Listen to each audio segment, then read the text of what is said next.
സത്യമായിട്ട് ഇതിന് ഇത്രയും ടേസ്റ്റ് ആണെന്ന് ഞാൻ കരുതിയില്ല കേട്ടോ.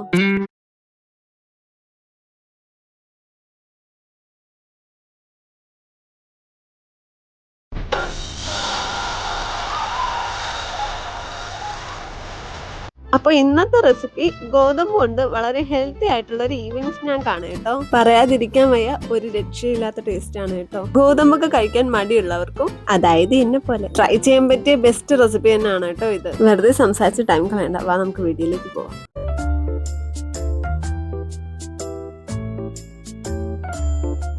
ആദ്യം തന്നെ നമുക്ക് മിക്സ് തയ്യാറാക്കി മാറ്റി വയ്ക്കാം. അതിന് ഞാൻ ആദ്യം എടുക്കുന്നത് തേങ്ങയാണ് കേട്ടോ. ഞാനൊരു പകുതി പാത്രത്തോളം തേങ്ങ എടുത്തിട്ടുണ്ട്.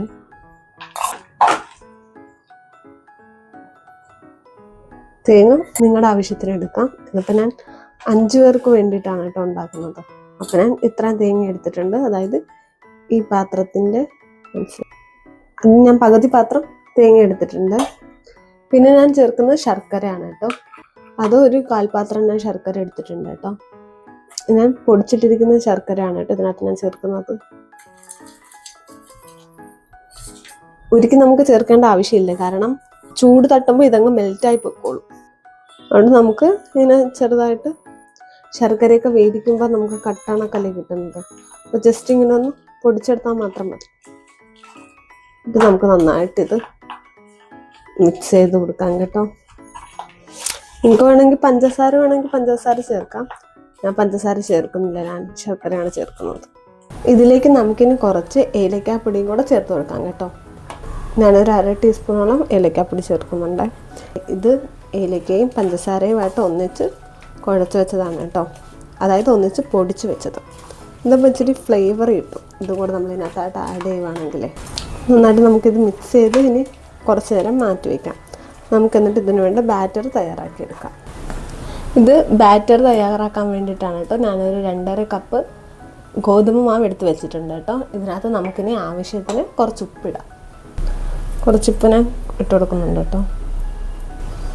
ഇനി നമുക്ക് വെള്ളം ഒഴിച്ച് ഈ ദോശയ്ക്കൊക്കെ മാവ് കുഴക്കത്തില്ലേ, ദോശമാവിൻ്റെ ആ ഒരു കൺസിസ്റ്റൻസിയിലാക്കി എടുക്കണം കേട്ടോ.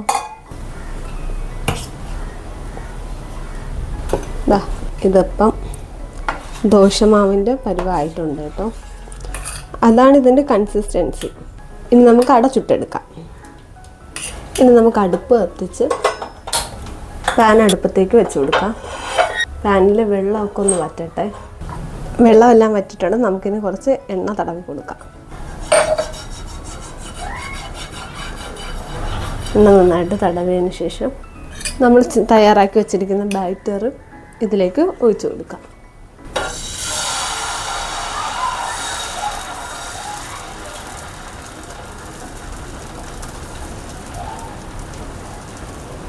ഏകദേശം മാവ് ഇവിടെ വെന്ത് വന്നിട്ടുണ്ട് കേട്ടോ. ഈ സമയം നമ്മൾ തയ്യാറി വെച്ചിരിക്കുന്ന മിക്സ് ഇതിനകത്തോട്ട് ഒരു വശത്തോട്ട് നമുക്ക് ചേർത്ത് ഇങ്ങനെ ഇട്ട് കൊടുക്കാം. ഒരു വശത്ത് മാത്രം ഇടണേ.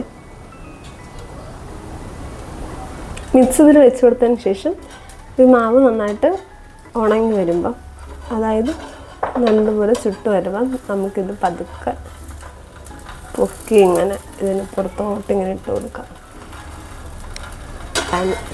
ഇതിപ്പോൾ റെഡി ആയിട്ടുണ്ട്. നമുക്കിത് പാനിൽ നിന്ന് മാറ്റാം.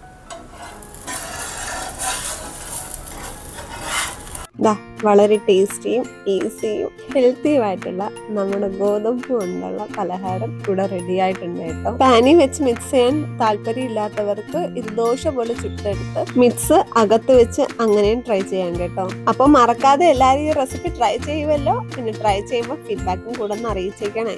പിന്നെ വീഡിയോ ഇഷ്ടപ്പെട്ടാൽ ലൈക്ക് ചെയ്യാനും ഷെയർ ചെയ്യാനും സബ്സ്ക്രൈബ് ചെയ്യാനും ഒന്നും മറക്കണ്ട. പുതിയ വീഡിയോസിന്റെ നോട്ടിഫിക്കേഷൻ കിട്ടാൻ ആ ബെല്ലൈക്കൺ കൂടെ ഒന്ന് എനേബിൾ ചെയ്തിട്ടേക്കണേ. അപ്പൊ പുതിയൊരു റെസിപ്പി ആയിട്ട് നമുക്ക് വേറൊരു വ്ലോഗിൽ കാണാം. Be positive, stay healthy. Bye. See you on next time.